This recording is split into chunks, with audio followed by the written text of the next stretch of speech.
Students, welcome to this lecture of class plus 2 from the unit Hello Alkane and Hello Arenes। और इस lecture के अंदर हम very important topic discuss करने जा रहे हैं और ये टॉपिक है एंटी मार्कोनिव रूल। एंटी मार्कोनिव रूल को प्रोक्साइड इफेक्ट भी बोला जाता है और इसे क्रॉस इफेक्ट भी बोला जाता है। और ये रूल ठीक जो मार्कोनी रूल है उसका अपोजिट है। देखो, जब हम अनसिमेट्रिकल एल्कीन के अंदर एडिशन करते हैं प्रोक्साइड की प्रेजेंस में, जैसा कि नाम है यहाँ पर प्रोक्साइड इफेक्ट, तो जो रिएक्शन है वो प्रोक्साइड की प्रेजेंस में होती है। जो मार्कोनी रूल था उसमें प्रोक्साइड की अब्सेंस थी। तो प्रोक्साइड की प्रेजेंस में जब रिएक्शन होगी तो जो मॉलिक्यूल ऐड हो रहा है उसका नेगेटिव पार्ट डबल बॉन्ड से जो दो कार्बन जुड़े हुए हैं उनमें से उस कार्बन के साथ जुड़ेगा जिसके साथ मोर नंबर ऑफ हाइड्रोजन एटम जुड़े हुए हैं। तो ये दो कार्बन हैं CH और CH2 जो डबल बॉन्ड के साथ जुड़े हुए हैं और इनमें से ज़्यादा जो हाइड्रोजन हैं वो यहाँ पर CH2 के अंदर हैं, इसलिए जो Br है वो इस CH2 के साथ जुड़ेगा, जो H है वो इस CH के साथ जुड़ेगा। और हम इसको कह सकते हैं कि when addition take place to unsymmetrical alkene then negative part of adding molecule goes to that carbon of double bond which has more number of hydrogen atom. जो मार्कोनी और एंटी मार्कोनी रूल हैं दोनों ही rule very important हैं और यहाँ से exam के अंदर एक क्वेश्चन ज़रूर पूछा जाता है। जैसे डायरेक्टली से भी पूछ लिया जाता है कि मार्कोनी या एंटी मार्कोनी रूल को एक्सप्लेन करो, और दूसरा यहाँ से कोई रिएक्शन दी जा सकती है जिसको कंप्लीट करना दिया जा सकता है। तो इस तरह से ये बेंजीन रिंग है, इसके साथ ये CH डबल बॉन्ड CH2 जुड़ा हुआ है और HBr के साथ इसकी रिएक्शन हो रही है।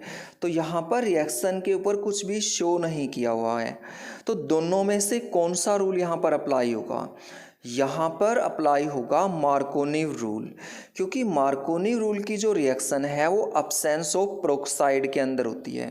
तो अगर हम मार्कोनी रूल यहाँ पर अप्लाई करें तो जो एडिंग मॉलिक्यूल है इसका नेगेटिव पार्ट कौन है? ब्रोमीन यहाँ पर नेगेटिव पार्ट है। वो डबल बॉन्ड से जो दो कार्बन जुड़े हुए हैं उनमें से उस कार्बन के साथ जुड़ेगा जिसके साथ लेस नंबर ऑफ हाइड्रोजन है। तो इस कार्बन के साथ एक हाइड्रोजन है, इसके साथ दो हाइड्रोजन है, तो ब्रोमीन जुड़ेगा जिसके साथ एक हाइड्रोजन जुड़ा हुआ है और इस तरह से हमारा प्रोडक्ट बन जाएगा। अब हम नेक्स्ट एग्जांपल ले लेते हैं CH3 CH2 CH double bond CH2 और इसके अंदर HCl का एडिशन करना है। तो यहाँ पर भी इस रिएक्शन में एरो के ऊपर कुछ भी नहीं लिखा हुआ है, तो इसका मतलब इस रिएक्शन के अंदर मार्कोनी रूल लगेगा और मार्कोनी रूल के अकॉर्डिंग जो नेगेटिव पार्ट है वो डबल बॉन्ड से जो दो कार्बन जुड़े हुए हैं उनमें से उस कार्बन के साथ जुड़ेगा जिसके साथ less number of hydrogen atom जुड़े हुए हैं। तो ये CH है, इसके साथ एक हाइड्रोजन है, ये CH2 है, इसके साथ दो हाइड्रोजन है, तो Cl जुड़ेगा इस CH के साथ और हम कह सकते हैं कि 2-क्लोरोब्यूटेन की फॉर्मेशन हो जाएगी यहाँ पर। अब ये नेक्स्ट रिएक्शन दी हुई है, इस तरह से बेंजीन रिंग है, इसके साथ CH2 CH double bond CH2 जुड़ा हुआ है और HBr का एडिशन करना है। लेकिन यहाँ पर देखो एरो के ऊपर प्रोक्साइड लिखा हुआ है, मतलब यहाँ पर प्रोक्साइड इफेक्ट इसके अंदर अप्लाई होगा। प्रोक्साइड इफेक्ट मतलब एंटी मार्कोनी रूल यहाँ पर लगेगा और एंटी मार्कोनी रूल के अकॉर्डिंग जो एडिंग मॉलिक्यूल है इसका नेगेटिव पार्ट डबल बॉन्ड से जो दो कार्बन जुड़े हुए हैं उनमें से उस कार्बन के साथ जुड़ेगा जिसके साथ मोर नंबर ऑफ हाइड्रोजन एटम हैं। तो इसके साथ एक हाइड्रोजन है, इसके साथ दो हाइड्रोजन है, तो ब्रोमीन जुड़ेगा CH2 के साथ और हम इस तरह से कह सकते हैं कि CH2 CH2 CH2 और Br, इस तरह से ये रिएक्शन कंप्लीट हो जाएगी। अब हमने जो मार्कोनी रूल इस यूनिट के अंदर डिस्कस किया है, हम इसका मैकेनिज़्म डिस्कस करने जा रहे हैं कि जो हमारी रिएक्शन होती है वो किस तरह से रिएक्शन होती है, क्या इसका मैकेनिज़्म है। तो सबसे पहले इसके मैकेनिज्म का बेस देख लेते हैं। पेरोक्साइड इफेक्ट का जो मैकेनिज्म है वो फ्री रेडिकल मैकेनिज्म होता है, मतलब इसके मैकेनिज्म के दौरान फ्री रेडिकल की फॉर्मेशन होती है। और जो मैकेनिज्म है उसके अंदर 3 स्टेप होते हैं। 3 स्टेप कौन कौन से हैं? सबसे पहले चेन इनिशिएशन है, उसके बाद प्रोपेगेशन है, उसके बाद टर्मिनेशन है। देखो चेन इनिशिएशन कैसे होगा, चेन की शुरुआत यहाँ पर कैसे होगी। हमने रिएक्शन के अंदर बेंजोइल पेरोक्साइड डाल दिया। बेंजोइल पेरोक्साइड का फॉर्मूला होता है C6H5COOO और C6H5। तो इस रिएक्शन के अंदर होमोलाइटिक फिजन होगा। होमोलाइटिक फिजन का मतलब है कि यहाँ पर जो बॉन्ड है वो इस तरह से ब्रेक होगा कि जो दोनों इलेक्ट्रॉन है वो इक्वली से ऑक्सीजन एटम के ऊपर चले जाएंगे और इस तरह से बेंजोइल फ्री रेडिकल की फॉर्मेशन हो जाएगी। इसके अंदर ये जो CO2 जुड़ा हुआ है, ये CO2 यहाँ पर वीक बॉन्ड के साथ जुड़ा हुआ है और इसलिए ये बॉन्ड ईजिली से ब्रेक हो जाएगा और यहाँ से CO2 गैस की फॉर्मेशन हो जाएगी और इस रिएक्शन के अंदर फिनाइल फ्री रेडिकल की फॉर्मेशन हो जाएगी। जो फिनाइल फ्री रेडिकल है वो HBr के साथ रिएक्शन करेगा और HBr के साथ रिएक्शन करेगा तो ये एक प्रोटॉन एक्सेप्ट कर लेगा यहाँ पर और जिससे ब्रोमीन फ्री रेडिकल की फॉर्मेशन हो जाएगी। जो ब्रोमीन फ्री रेडिकल है वो चेन को आगे प्रोपेगेट करेगा, वो चेन को आगे बढ़ाएगा यहाँ पर। तो यहाँ पर जो प्रोपेगेशन का स्टेप है उसके अंदर 2 स्टेप्स हैं यहाँ पर।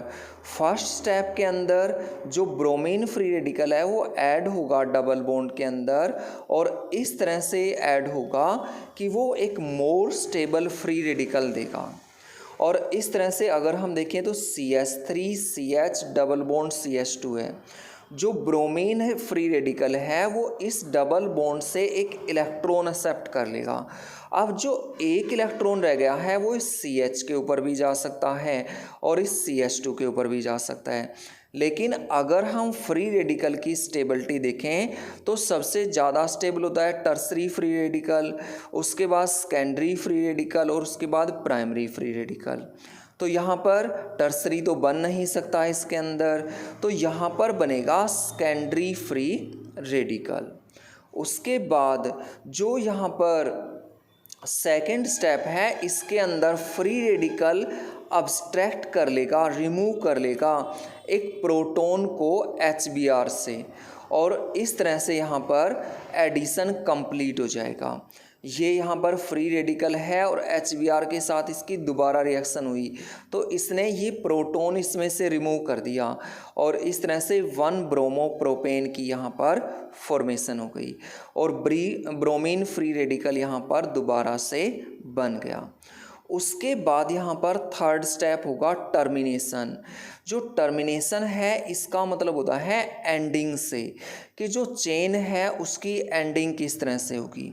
तो एक तो यहाँ पर जो ब्रोमीन फ्री रेडिकल फॉर्म्ड हुए हैं वो आपस में कंबाइन करेंगे।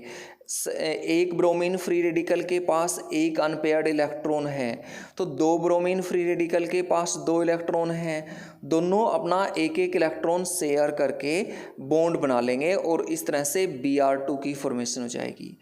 दूसरा यहाँ पर चेन का टर्मिनेशन इस तरह से भी हो सकता है कि जो यहाँ पर सेकेंडरी फ्री रेडिकल फॉर्म्ड हुआ है ये एक ब्रोमीन को एक्सेप्ट कर ले और इस तरह से 1,2 डाई ब्रोमो प्रोपेन की फॉर्मेशन हो जाए। और तीसरा यहाँ पर टर्मिनेशन इस तरह से भी हो सकता है कि जो यहाँ पर सेकेंडरी फ्री रेडिकल फॉर्म्ड हुआ है 2 सेकेंडरी फ्री रेडिकल आपस में कंबाइन हो जाएं, क्योंकि एक अनपेयर्ड इलेक्ट्रॉन है यहाँ पर तो दोनों क्या करेंगे अपना एक एक इलेक्ट्रॉन शेयर कर लेंगे और जिससे यहाँ पर इस तरह से 1,4 die bromo 2,2 di methyl butane की फॉर्मेशन हो जाएगी। नेक्स्ट हम यहाँ पर प्रिपरेशन ले रहे हैं और ये है by the addition of halogen to alkene.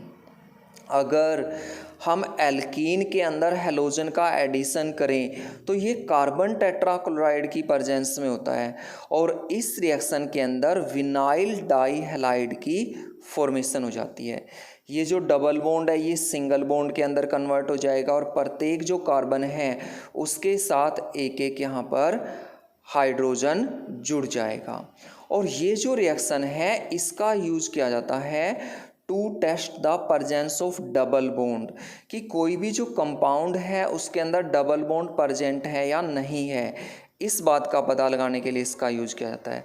हम एथीन के अंदर ब्रोमीन का एडिशन कर रहे हैं तो इस तरह से दोनों कार्बन के साथ एक एक ब्रोमीन जुड़ गया और 1,2 डाई ब्रोमो एथेन की फॉर्मेशन हो गई। Thank you.